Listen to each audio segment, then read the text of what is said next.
I'm going to be like a politician. Mine is scripted. When I'm not in front of an audience of 12, 13, and 14-year-olds, I'm very uncomfortable and out of my element. So here goes. My name is Vivian McDonald. I'm a grade 7-8 Rotary core French teacher from Kawartha Pine Ridge District School Board. Dr. Hawkins in Port Hope, which is about an hour east of here. Farley Mowat is our one claim to fame. There's another one, but I don't want to talk about it now. It's been in the news about low radiation. So you're probably wondering, why is a core French Rotary teacher here to speak about the student vote program? I know I am. Taylor and his staff noticed that I had been the student team leader since the inception of Student Vote and asked me to speak about why and how I've done this. What Taylor didn't realize is that I have been doing this, setting up mock student elections for a very long time, probably even before he was born. Does the name Brian Maroney mean anything to you other than that he's Ben's dad? 1988 was the first time I set up a mock election for an entire school. I contacted the federal government and begged for and received materials to set up the school gym to imitate the real thing. At that time, I even made up my own ballots for the students, and I have been preparing students for every election since.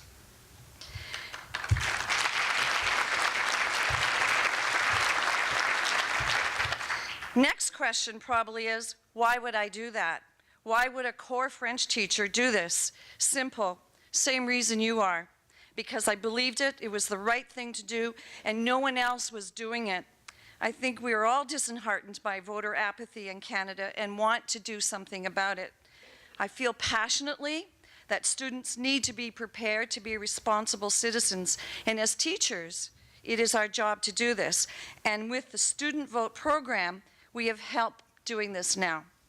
So when the Student Vote program was introduced to the schools, I couldn't wait to sign up for it. I thought, finally, someone else recognized the importance of developing citizenship in our young, soon-to-be voters. Taylor, you validated my beliefs. Thank you, thank you, thank you. I believe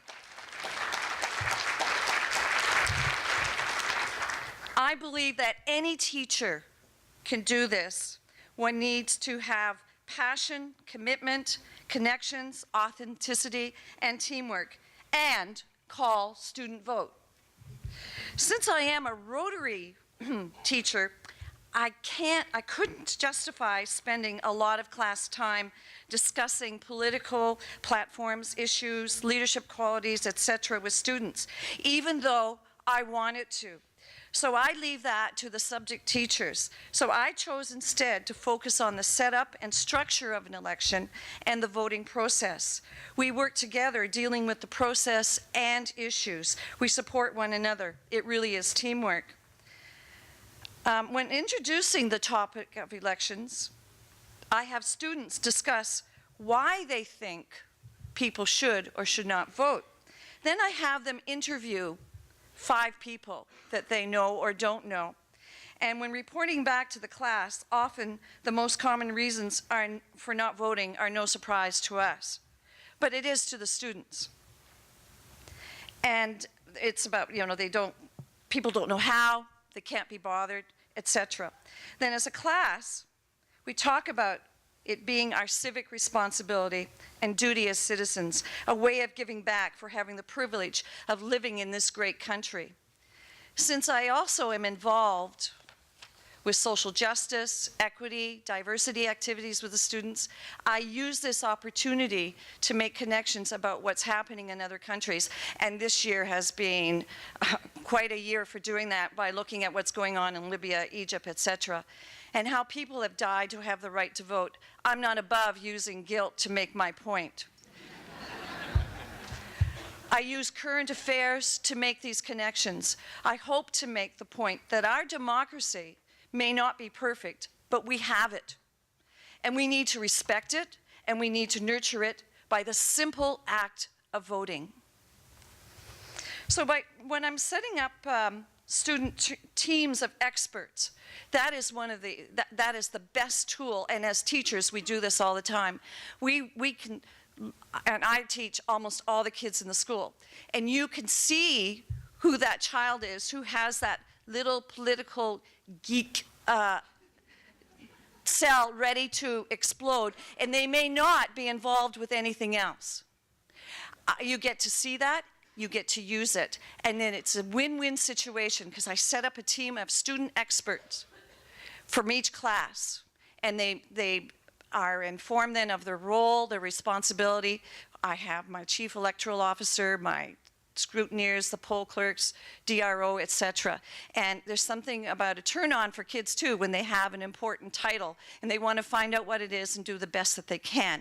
But because I am not teaching, that's not my subject area, I use these students to inform my colleagues, to inform other students, and I also have them go to our feeder schools from K to 6 to help out with setting up the programs there. There's nothing like empowering these students to think for themselves and to realize how they are a part of such a special, special opportunity that they can look forward to when they become of age to vote for the first time. However, it's a little ironic that the name of this conference is Democracy Boot Camp, since in my opinion, one of the most important qualities of a student team leader is to be a benevolent dictator. I have worked for several administrators, colleagues, and students. And you'll soon find out that some people think what you do is important, and there are others who don't. The key is never to ask for permission to set up an election. Just do it.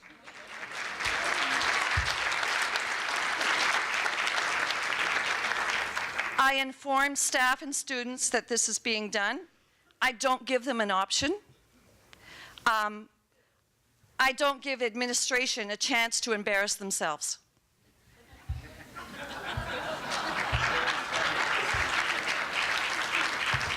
I may give choices about dates, etc., and then say, you can help out by choice A or choice B. Which would you prefer to do? Same with the students who may say they are not interested and do not want to vote. I inform them that they may spoil their ballot, but not participating is not an option. They are expected to go through the process of voting. I think it is important for students to see and feel our own personal commitment and passion about the process and the experience of voting. And when discussing this with students, it's about making them feel special and to look forward to the opportunity to exercise this right to vote. I treat it as a rite of passage that is as exciting and as special as in the future when they're able to drive or take that first legal drink.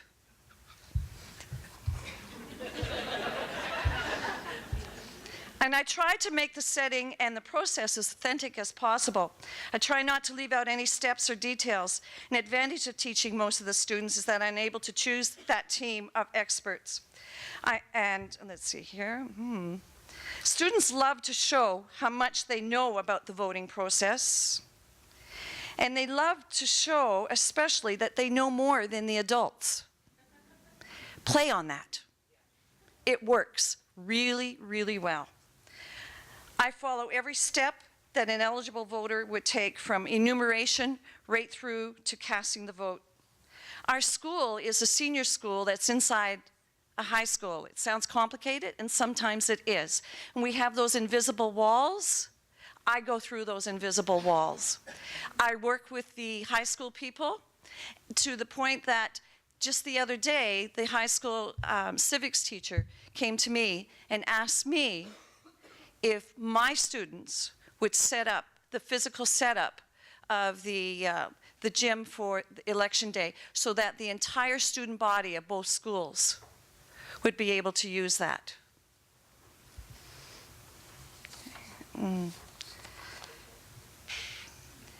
So we set up so I want to make sure it looks exactly like it will look when that student takes their first vote. And we have the privilege, too, of our school being used for voting. So I pay such close attention to detail that I even keep pencils and rulers and all that yellow tape, etc., from previous years. My classroom is it's not filled with French resources, it's filled with voting resources. But I make sure that half of them are French, so that is addressed. And thanks to Student Vote, we've also been able to incorporate Braille.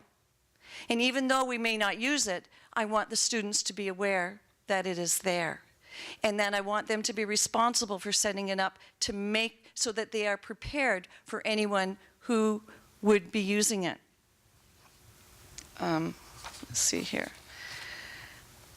On the day of the election in our school, I gather all of my volunteers together before we let the masses come down and vote.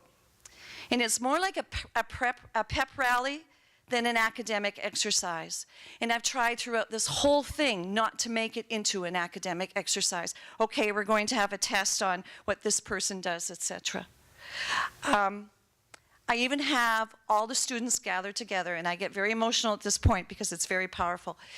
I have them gather in the morning beforehand, and they take an oath, which I borrowed from the federal government a few decades ago. But they take it so seriously, and it's very, very moving to see how special they feel and how positive this experience is. Once again, that key is to make the situation authentic and to make the students feel special and something to look forward to. I contact local candidates about what we are doing. And at this point, they start to contact me because they realize the power of having young people invested. I will bring a team to all candidates meeting, and the local candidates have been fabulous about including the students, making them feel special, making them feel like this is something to look forward to. And on a number of occasions, I've had community members state that their child, grandchild, etc., was so excited that they were actually able to convince family members to vote for the very first time. I've had people who volunteered say, oh, yes, we know who your students are. They can't wait. And we're talking about a few hundred here. They will go with their family members on election day to explain the whole process. And on a few occasions have corrected the people who are volunteering about what their role should be. I'll take that heat any day. It's about making connections. It's about modeling the passion and the pride we have in being responsible Canadian citizens. I don't know if any of this is helpful. Setting up election and preparing students for it is a lot of work, but it can be extremely gratifying and rewarding, and seeing students wanting to be involved, who are looking forward to their civic duty, and who can't wait to vote in a real election. But for me as a teacher and a Canadian citizen, it doesn't get any better than that. And Student Vote has made it infinitely easier to accomplish this. Thank you.